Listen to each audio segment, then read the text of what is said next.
எப்படிம்மா கூட்டம் அலமோதுது? ஏதோ ஒரு விதத்தில் 2 விதத்தில் கூட கொடுப்பேன். அது காசு 1 ரூபா 50 ரூபா 1 ரூபா குறைஞ்சா ஒத்து சரி போட்டு பாவன்ட்டு கொடுப்பேன். கடன் கேட்டால் கொடுப்பேன். அதால வருதுவோ கொஞ்சம் இறக்க பண்ணுறது அதால தான்.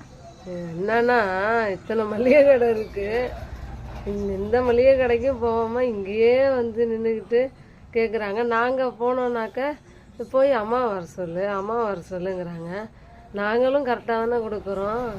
இருந்தாலும் நான் கொடுத்தா தான் அதுக்கு சிறக்கும். நான் வேணா வித்துல கூட கொடுப்பேன்னுட்டு கடன் 1 ரூபா குறைஞ்சா கூட சரி தான் போன்ட்டு விட்டுருவோன்ட்டு. அதனால ஒருத்தவங்களுக்கு 5000 வரைக்கும் கடன் கொடுத்து வச்சிருக்க, 6 வருஷமா வாங்காம இருக்கியா? அது உண்மையா? பாவன்னு தான் கொடுத்து இன்னமே கொடுக்கலையாமே? கொடுக்கல. இந்த மாதிரி எத்தனை பேர் இருக்காங்க? 5 பேர் வாங்குங்க.